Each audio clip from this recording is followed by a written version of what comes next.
Hi guys, so just done with the 3 hour long meeting. It started 9 o'clock in the morning here and we finished by 12.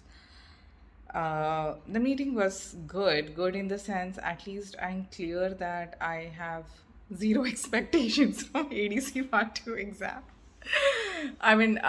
This video is not to disappoint anybody of you that is trying. It's just to give you the facts and the myths that were busted today and a lot of questions that I asked. All those questions I asked, which were posted on my Facebook post by all the candidates, I'm going to answer all of them. Uh, I cannot share the video because then so many people were involved. So I have written down all the points that I'll be talking about right now. So starting with who was there in the meeting, it was me. Then there was one candidate from Nepal. There was one candidate from Brisbane. Actually, there were two candidates from Australia. Yes. Then there was one candidate. No, there were three candidates from Australia. Yes. They were of different nationalities, but all of the three are staying in Australia, and all of them are working as dental assistants, that's DAs. And one of them has given the written exam 2 3 times, the practical exam 2 3 times, long journey. And I really praised her for it, that she has so much of braveness and courage that I think she's trying since 2019 or 20. And it takes a toll on your everything, I guess, when you're giving the exam for such a long time. But then again, you don't have any other option. If you're staying in Australia and you want to practice as a dentist, you have to go through this exam. There is no other way. You can practice as a DA. The other two are also practicing as DAs. And so yeah, that was basically then just me from Dubai, though I am representing India and Dubai and the Middle East. And there's one candidate from Nepal who's practically a fresh graduate, and she has cleared her part one.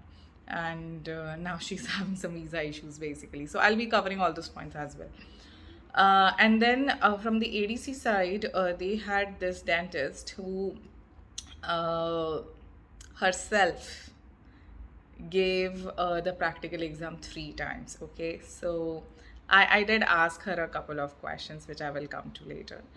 And she is now also the examiner of ADC. Okay, so she is on both sides of the table, as in she has the experience of both ways, as in how a candidate suffers, and as an examiner what goes on behind. So she was very good. Then there was this lady who is in the educational panelist, uh, who basically takes care of how the exam gets conducted, what questions are asked. As in, the team of dentists decide basically what questions are asked. She sees the fairness of the exam basically, and how the scoring and the criteria is done, and what is the process of, I mean, what they think while giving out an exam in a particular way. And they are practically, she said that four of them are there to answer all the queries so they are bombarded with, and they try to be fair and reply within the responsive time. And then there was this coordinator, and another lady who sees the exam how it goes. Nobody was a practicing dentist from the ADC side. Okay, so these were the team of members, and then there were us basically. So starting 40 minutes went in introduction of each other and how whatever is there. And then finally we started asking questions, and they wanted to understand how they could be of more help, and how what ADC can improve basically. And they have these values. There were 8 or 9 values, and three of them I remember, which were transparency, innovativeness, supportiveness. Okay, my questions were basically on these three values from ADC. The rest of the values I don't remember pretty much. So we started with the initial assessment part. So I will structure and organize the discussion so that you know what happened at each level. So first was initial assessment. So initial assessment, the first question was reference letter. That is the question I asked, because a lot of candidates on the groups, I see that their reference letter gets rejected because they think whatever they have provided is the correct format, but the ADC still rejects it and doesn't give them the reason why it's rejected and what they expect. So I told them, why can't you provide a format? Because when I had submitted my reference letter, I did not have any issues. It was accepted. So I thought this is it, right? But there are so many other candidates who have posted their reference letters, which was almost similar in format to what I had submitted, and yet theirs got rejected. So I really don't know what the ADC wants, and even they don't know. So they're struggling. So that was one of my points to ADC, and they said probably they could, provide a format, or they will think about it. See, ADC people weren't promising us that they are going to get some changes or not. They said we'll take pointers from your discussion and we'll see what we can do. So whatever we discussed, not necessarily anything would be implemented. It can be, it cannot be. Only when they implement it, we'll come to know about it. So I did bring up the reference letter point, and they said they have given the guidelines, but still, apparently, if the people are suffering from it, then they should provide a better format of it. So I did raise that question. Another question about initial assessment was, I think, yeah, this was the main question, and I don't think so. There was any other initial assessment question. No, so that was it. Then we come to the written examination. Yes. So, my first question was, if you have passed in 3 clusters and you have flunked in one, why do you have to give all the 4 clusters? Okay. To which the ADC examiner replied that when you give a driving test, even if you fail in one of the judgment criteria, you have to give the driving test all over again. To that, I said I absolutely agree. But then, like out here also in Middle East, when I had appeared for my driving test, and anybody who's ever stayed in Middle East, you know what a graduation study that is. There's so many criteria you have to do properly. But at least if you fail, the driver who's taking your test tells you where you have done a mistake. Whereas in the written examination, you don't get to know what mistakes you have done. There is no feedback. So what about that? To which the education person replied, saying that then she explained the entire process of how the scoring grading is done. And at any given point of time, they want to assess all the 4 clusters. So it's not happening basically, guys, that if you clear in 3 clusters, like you score A, and then you score a C, that you can appear only for that C cluster. You have to appear for all over again. And in no way your previous score is going to matter, because it may happen in the second attempt you score B, you pass, but then previously you scored A in one cluster and the next time you are scoring B. Doesn't mean that your knowledge is less or something. It's just that point of time, whatever ADC decides is what it is. You understand? So it was a round and round thing which they were explaining, but the end point was it's not happening that you can appear only for one cluster. You have to have all the 4 clusters. What she did help with was when I asked how the scoring is done, like, because it's a grading system, and on what basis the grades are given, and how do you score a question. And that multiple questions have, or even the same question has multiple correct answers. You understand? So then, how do we know what ADC wants? So to which the examiner replied that probably they can, have a meeting with all the dentists in the Australia who are in the board of deciding the exam pattern, and they can just reduce the number of the reference books, because different reference books given by ADC has different answers, so you really don't know what is the right answer. But then that is a thinking process that may not happen. They will not share the question bank. I did ask for it. I did say that the other exams of US and Canada have question banks, to which they said they will not share it, and they want us to think about every question, which is okay, because related to the exam per se, I really like the pattern that you have to think and you should not mug up, okay, because that's what a clinician does. But then at least you should know the right answer, because if you think what you have attempted is correct and you're going to attempt it again, you are going to mark the same answer. But then to which they did not have any answer about that. Secondly, how the grading is done is, what they said was, suppose they have given 280 questions, and then later on, once people have given the exam and they analyze the answers, and then they realize that one question did have more than two correct answers, then they make that question as unmarked, which I think is fair enough, because if a question is having two answers and I mark A option, you mark B option, we both are correct, but then a question can have only one right answer. So, in that scenario, if there is ambiguity, as in there is confusion about which answer can be correct, then they will unmark that question. So it's not like what the earlier myth was, that easy questions would be unmarked. No, it's the question which is confused and can have multiple right answers. They will unmark that question. Okay, so that one myth is busted. So take each question very seriously. And according to that educationist, every question will have only one right answer. Like they think and ponder over like 20 times over each question, according to her. So, in fact, if it's an easy question and you know for sure that there is only one right answer, that means it's a marked question. So great. Don't do a mistake in that. Don't like be very happy that you got an easy question. So that was one point. I did also raise the question that New Zealand people go through the exam first, and then sometimes the questions are leaked. And by the time the candidate out in the other part of the world goes, he already knows the question. To which she said that it's basically cheating and it should not be done, and it's misconduct on the part of the candidate if they are leaking out the questions. To which I replied, what can ADC do about it? Because, frankly, see, ADC coaching has become a big business, okay?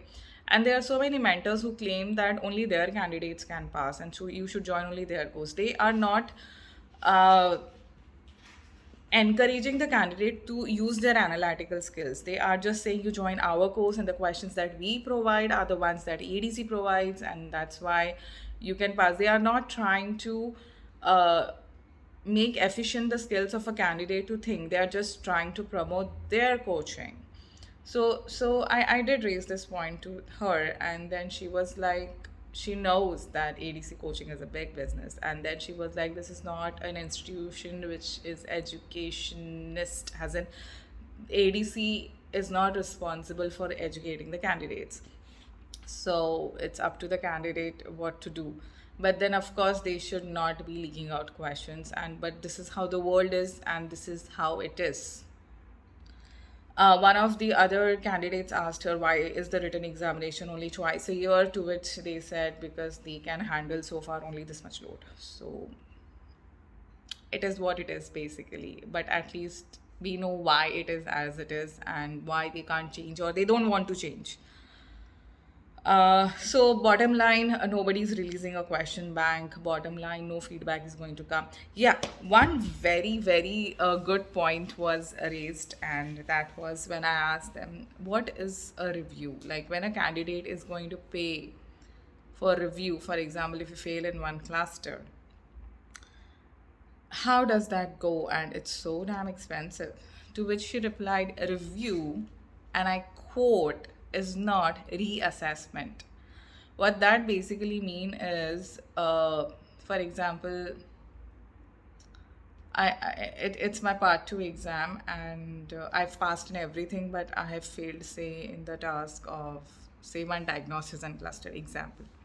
And I go for review that I feel I'm right, and I've passed all of it. Just one task is getting me down, and I don't want to appear for the exam again, and I pay $5,000.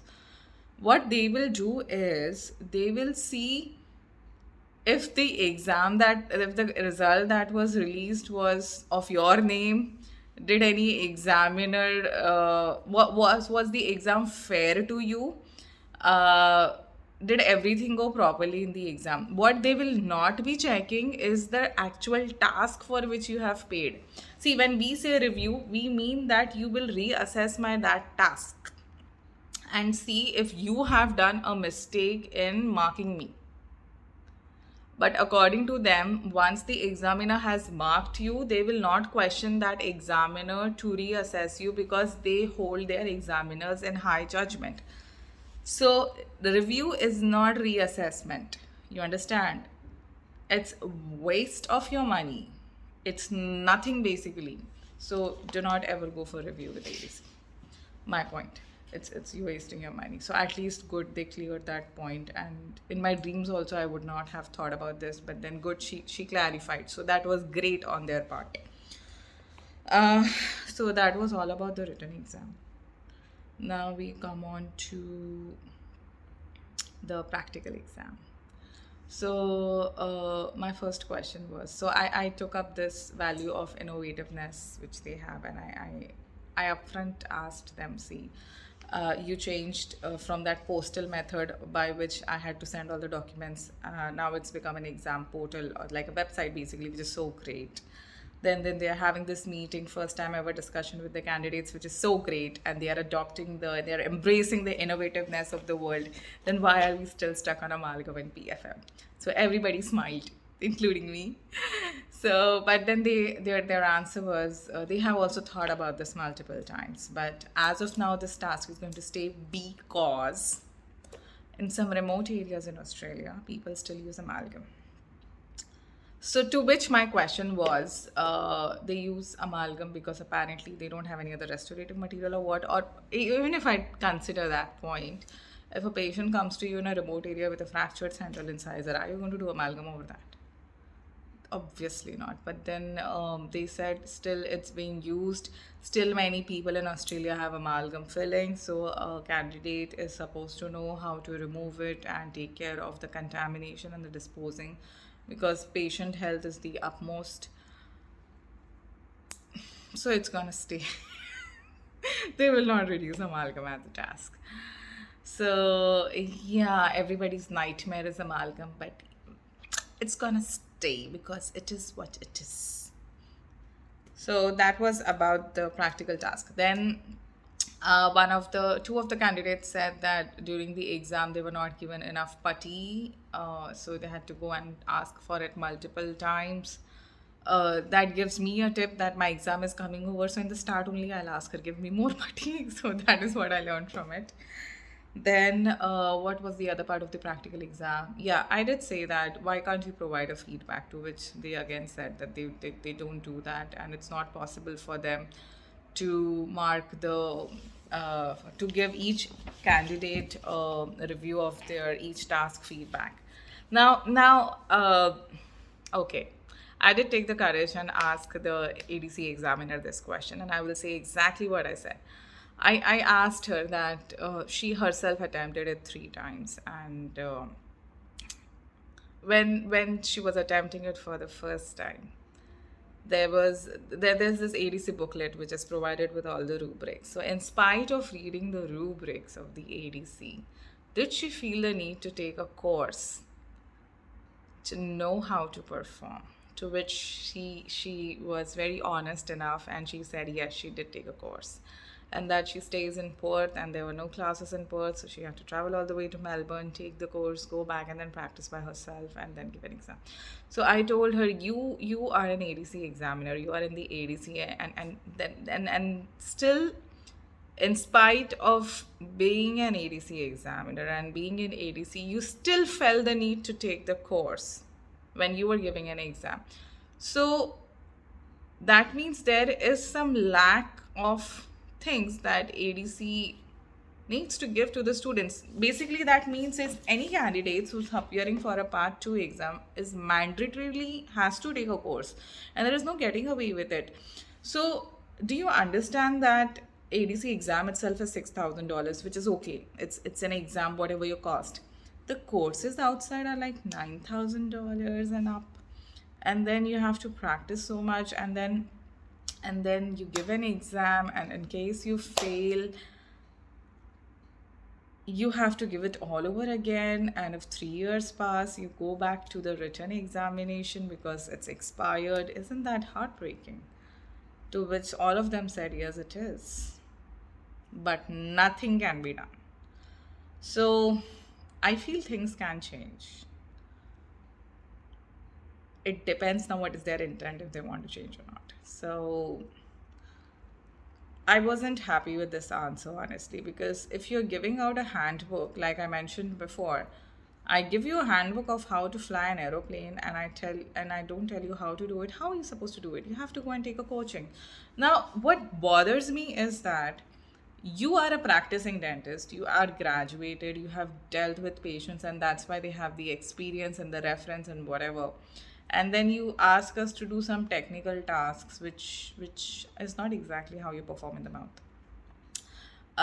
But still, even if you're giving us a list of technical tasks that you want us to do, you don't tell us what are you assessing upon. You have given the rubrics, I understand, and the rubrics are very clear and very concise.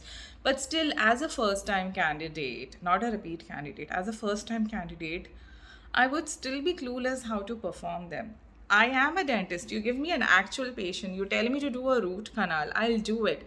But you tell me to do that and the mannequin plastic tooth and whatever I've done doesn't match your rubric because I don't know how to do it. You understand? But they said, so I told them, why can't the ADC itself has a coaching where they tell the students what they expect out of them by showing them the demo task of how it is done. But then that lady said, the educationist, that it's not an educational institute, so you have to take courses. I wasn't happy with that answer, honestly. It's like you have to mandatorily spend so much, and then different coaching people teach you different things, and it's so much of money that goes. But then I understand, probably it's a business for them as well. So uh, summary of all this, it's not going to change. It is what it is. Your clinical skills, whatever you are going to do on the patients, has no way relation to what the ADC wants. ADC exam is just a governing body, which I think they take the exam to set some standards just to pass the exam, because money making business, I can't say that. Though they say that they are going to be very fair, and another myth that they wanted to bust was, it's not like they have a set number of figure in their mind while they are conducting an exam. Like, for example, this month they just want 20 dentists, so they will fail all of them. She said, no, it's not like that. If you pass the minimum criteria, then perhaps everybody who's appearing for that particular batch will pass, uh, I want to believe what she says, but I haven't seen that happening. Uh, One good thing about this candidate reference group was that the three candidates who were from Australia, all of them had given multiple times exams. So they were also having the same issues which a lot of people you will be having. I was lucky enough to get cleared in part one exam first attempt, and all my assessments were accepted in one shot. So I didn't go through all those troubles which they did. But I'm yet to appear for my part two, and all of them, and so two of them did appear for the part two, and they had their own struggles, which they said.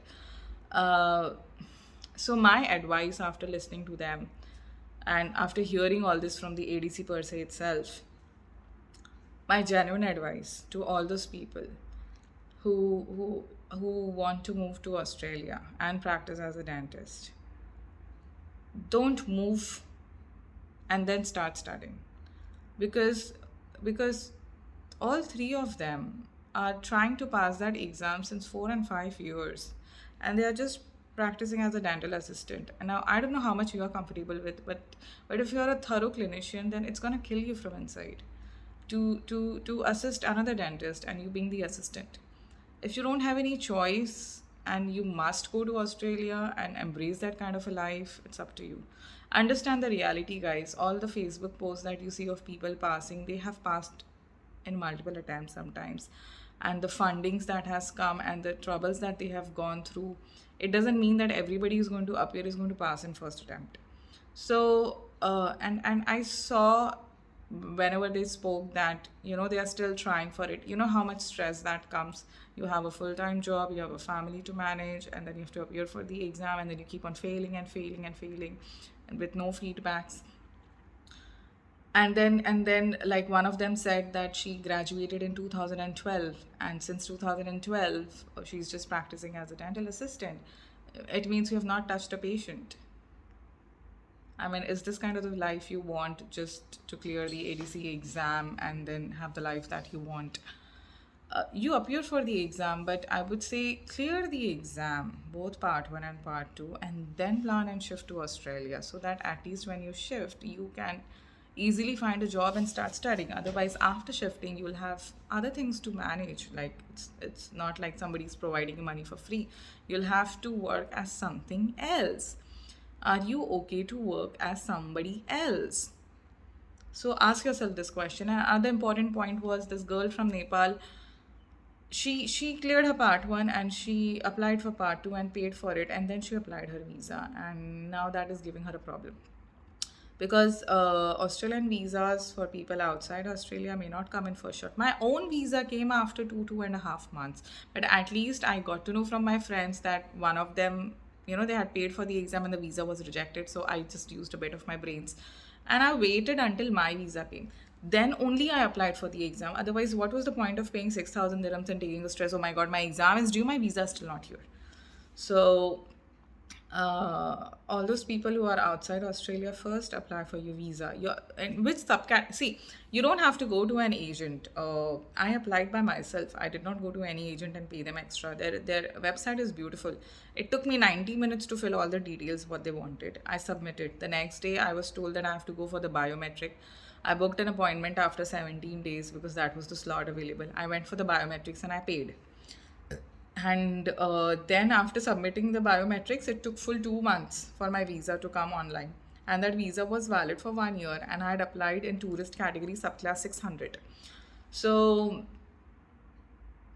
now when I knew I had 1 year, so my visa came in last July. So it's valid till this July 2023. Then I started hunting for the courses to do, and then finally I booked my exam dates in December for the month of May. Like, I am taking it very slow because I have other responsibilities basically, and I wanted time to practice. And at the same time, I didn't want to leave my clinic even for a single day. But then I did have to while attending the course, and but now I'm still managing my clinic and my practice. And again, I will leave everything and go to Australia to give an exam, which is much more feasible for my scenarios. So don't take the added stress of first applying for the exam and then submitting your visa. It doesn't make sense. You never know if the visa people will accept or reject you and what they want. Like this girl from Nepal whose visa is rejected. She's like, I don't have enough bank balance to show to the people. Like, I'll have to take it from my parents or relatives or whatever. Like, you start stressing out. Now my exam date is coming, and then my visa is still not here. I have to submit all these documents, and see, they will ask you the bank statement of the last 6 months. Yeah, they asked me for 3 or 6 months my bank statement. Immediately, if you just ask your parents to transfer all the money in one shot, maybe it will again get rejected. So you'll have to build up that thing, over a period of 6 months before you submit it to the visa people. And ADC and visa are not related. I mean, what will ADC do if your visa is rejected? So use your brains and see the logistics first. And even when you're going to appear for your exam as an outside candidate for a first timer, see the hotels which are near to the exam center, and then book and reach at least a week before so that your body gets adjusted. And see, for me, it's a 14-hour flight, a direct flight. So assuming everything goes straight, I reach there. Maybe the flight can be delayed. Maybe my body will take some time to adjust to the jet lag, the weather, whatever. So at least I'll have 3-4 days to make up for it. Because on the exam day, you need to be in your best condition.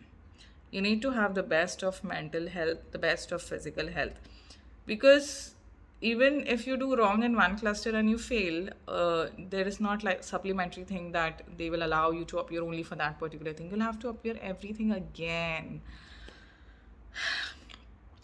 So bottom line is, I'm glad I was part of the candidate reference group. I really appreciate ADC that they at least took out this step to interact with us rather than having it completely blank and a big communication gap. They were open to answering all our questions. They were very honest, ethical, and it is what it is. They said it upfront on our face. This is gonna be like this only. Um, so it is gonna be like that only. So understand all these things from the conversations we had. Probable date for the next meeting is somewhere in September. By that time, I'll be done with the exam. So let's see what happens. But I'm even more relaxed after this meet. Actually, I'm very happy. Like, I'm just not stressed at all because I know, like, nothing that I can do can change anything the way that system is. I agree or I don't. I just have to go perform my task, like, from my whole heart and dedication and hard work, which I'm doing. I leave it to ADC because I'm not going to get any feedback, even if I have a doubt. So I'm not going to stress out if I fail because I really don't know what mistake I must have done. So yeah, if there are any questions and if you have any doubts which I may have missed answering, but I must have asked in the video, just leave a comment and I'll be happy to answer it back. So thank you. I hope this helps.